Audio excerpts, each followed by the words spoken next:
Oh, landmines and jellyfish. Welcome back to Knives, I guess. And I might have put ketchup on a steak. But do me a favor and hit that like button or I'll do it again. And while we wait for the police to show up, we have spent the last week carrying the Flissa $13 D2 knife. Of course, this is the potential Ozark Trail Axis Lock Dropout Killer. So let's take a look at what we're holding because it'll bother you if I don't. And you know I spoil you. So, first things first, and most importantly, the pocket clip is tip up, which is the Lord's carry. We've got the black G10 right here. We've got a flipper tab, so let's flick the bean. And we got, I think, 3.5 inches of D2 steel.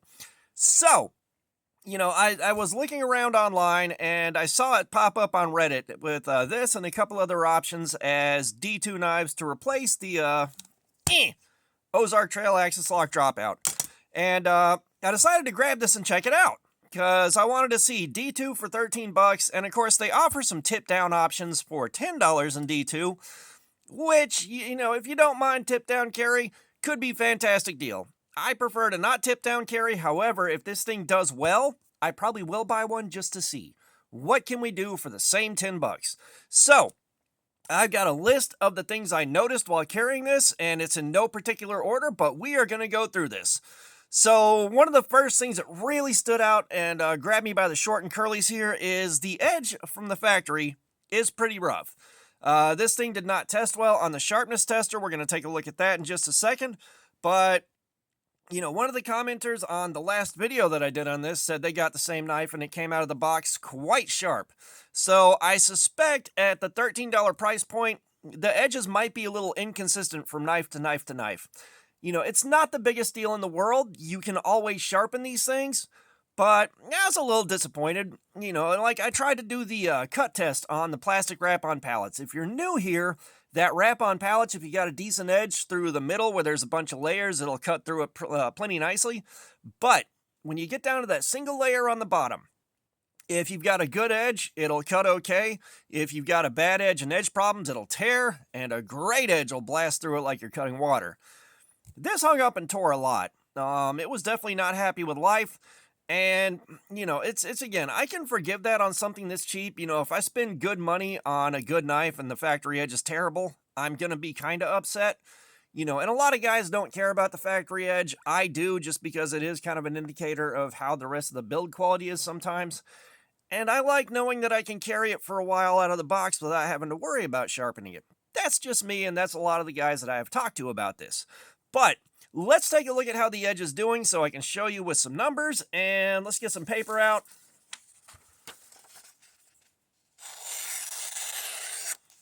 So as you can tell, not the best cut. Like, it's a fairly clean cut, but it's loud. The edge of the cut is not super fuzzy and ragged, but it's not happy with life. That's a pretty loud cut. And of course, we have the edge sharpness tester that you guys kindly provided through your super chats, your channel memberships, what have you. So thank you for that. And how this thing works, if you haven't seen this before, is it measures the number of grams of force it takes to cut through the wire on this calibrated test clip. So let's see where we're at on this. Because I know it was like around 300 something the last time we checked it. So we got a 412. A little bit worse than I expected, but I did push this thing a little bit while I was working. So, do with that information what you will. Oh, my QSP Penguin card. But, the edge is definitely not happy with life. And I hate seeing an edge like this, but again, I can sharpen it quite easily. Not that big of a deal. Little annoying. So, moving on. It carried in the pocket quite well, which was kind of interesting. I expected this to be a little bit bulky and a little bit difficult to carry in the pocket, but I think because it's as wide and flat as it is, like I'd put my hand in the pocket and it would kind of move out of the way a little bit. Like hand goes in the pocket and this kind of rotates out of the way, which was a pleasant experience. It was a little bit better than a lot of other knives I've carried, but this thing was definitely easy to carry in the pocket. It wasn't too hard to get stuff out of the pocket around it. A few times it hung up real bad, but not as often as a lot of other knives I've carried. It's kind of happy to see that. Really happy to see that. Moving on to the next one, your action's a little bit crunchy and the detent makes some weird noises. So let's see if we can catch this.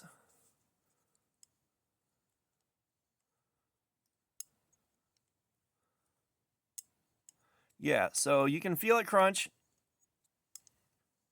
And there's something, and it may be the detent. It may be the detent ball moving past something here, but that little click is kind of weird. Now, this really isn't that much worse than the action on the D2 Ozark Trail dropouts. It's not that much worse, and again, at $13, as long as the knife works well, which it did, I'm not that worried about it. It just it doesn't feel great. So there you have that with the detent, and the detent is on the stronger side. It's not a bad thing, but it is stronger than a lot of knives I've carried. Like, this is a pretty strong detent. It's really solid. I'm not too worried about it accidentally deploying. It's a strong detent, you know, nothing to complain about there. And given the nature of the factory edge, this thing sliced as well as I expected it to.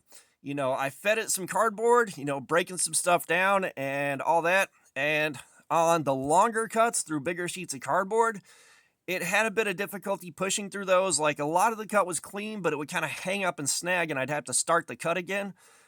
That happened a good few times. However, when I had to break down some smaller pieces, it did a pretty good job on it. And then there were some cuts where it didn't even give me a big issue, but I was kind of right here where the distal taper really kicked in. Because this thing has got a decent distal taper. The blade stock's fairly thin. You got a taper, and it's not too bad. It's not too shabby on that. Like, the grind on the blade itself did good. You got a flat grind into the swedge up here on the top. I actually remembered the word swedge this time. Yeah, so I mean, it was definitely, like, it's definitely a good profile on the blade itself, but the factory edge really held it back. I mean, it really did. And again, we're going to harp on it being able to be sharpened, you know, and I get that complaint a lot when I talk about factory edges, and it's always interesting. But a lot of guys just, they don't like the testing on the factory edge or a point being made to look at the factory edge. Like I said, I have my preference for that, and I know a lot of guys do care about the factory edge, but it's always interesting when it comes up. Because we've either got the discussion in the comments that you don't really hit the good steel till you've sharpened it a few times. There is a significant amount of truth to that. You know, you can get a little bit of a burned edge or something like that, and you got to hog off a bit of material a few times before you hit the best steel in it. Yes, completely valid. And you know, a lot of guys are like, just sharpen it before you carry it.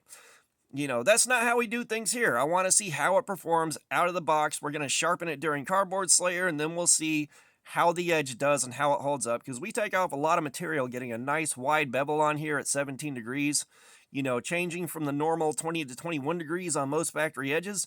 So, you know, it's just something interesting, and of course, I'm happy to discuss stuff like that. I don't take it as a personal attack, and I'm not offended by it. It's just interesting that the discussion comes up a lot. You know, it's always interesting hearing how guys approach this and what they're looking at when they see this, and, you know, what other people's preferences are. Now, this thing is definitely low on fidget factor. Nothing about this feels particularly great, and great enough to really sit there messing with it for hours on end ad nauseum. You know, it definitely works. Like, you can sit there and play with it, but it's not one of those things where you have so much fun playing with it that you want to keep playing with it. This is just raw utility. This is pull it out of your pocket, grab it, go to work, and then put it up when you're done. Like, not once did I walk around flicking her open and closed. I wasn't sitting there flicking it open and closed while I was sitting on the computer at work. It just did not want to fidget with it, really. So, I mean, that may or may not be important, but it was something that I definitely noticed. And, you know, to that point, the spine right here on the blade isn't crowned over. They put 0 chamfer. There's that $5 word again. But they didn't put any chamfer on this, and I don't like the way it feels. You know, it did not present the first problem at all while carrying it and using it, but I prefer a crowned over spine on this. I'm not trying to strike a fire steel or do bushcrafting with this, so I don't need a sharp spine. Now, this is another thing that's easily fixed with a little bit of sandpaper and some patience. You know, you can totally fix this easily enough if you want to spend the time on a $13 knife to fix something that wound up being a non-issue outside of I don't prefer it. You know, so, I mean, and again, it kind of impacted the fidget factor because you're sitting here playing with it and you definitely feel the spine, and it's just not enjoyable. Like, you go to close it, you can feel the spine. And again, it's not a big deal. It's a non-issue. I just didn't like it. So, you know, one of the things that definitely stands out to me on this thing is it looks incredibly generic.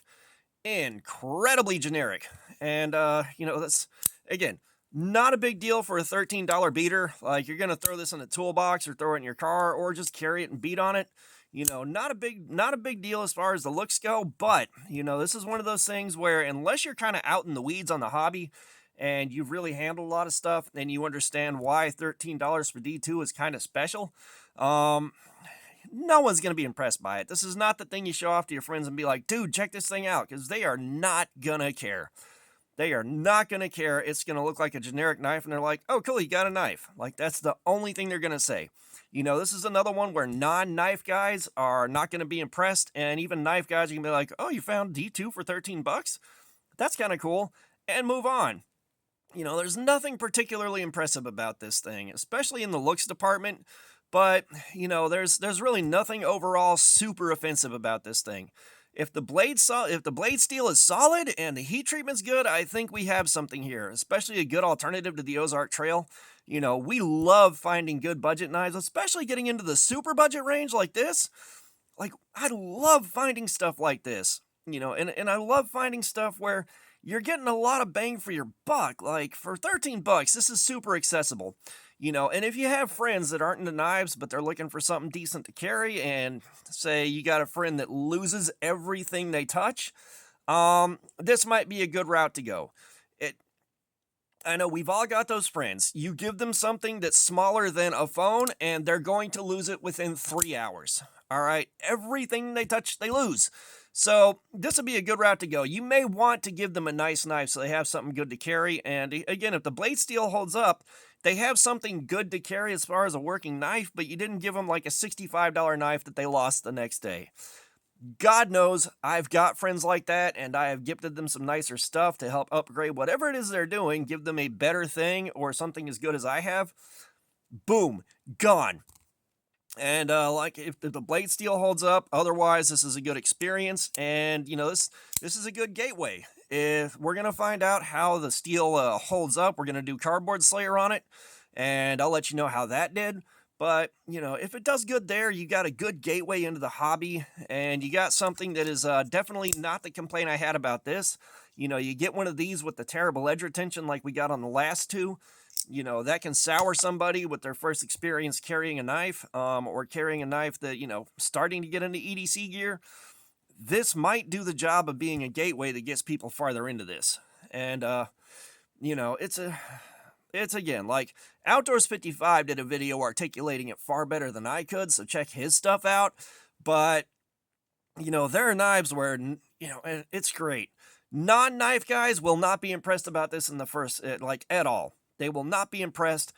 But, that $17 Snake Eye Tactical Valentine's Heart knife blew everybody away that's not into knives. It was hilarious seeing how impressed they were by gas station trash, and they weren't impressed by, say, the Rat 1.5 or something like that. It blows my mind.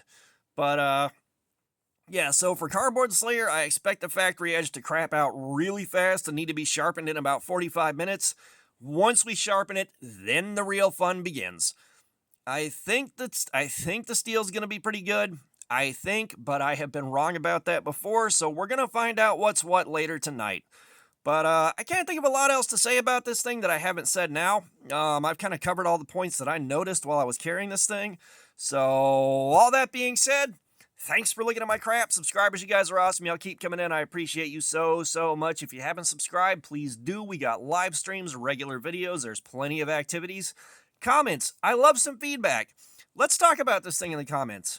And as always, I'm going to link up to Cutting Lace EDC's Diamond Emulsion if you want to step your stropping game up. It's not a paid affiliate link. I don't make any money off it. I just want to support a friend of the channel and a small business. But all that being said, y'all have a nice day.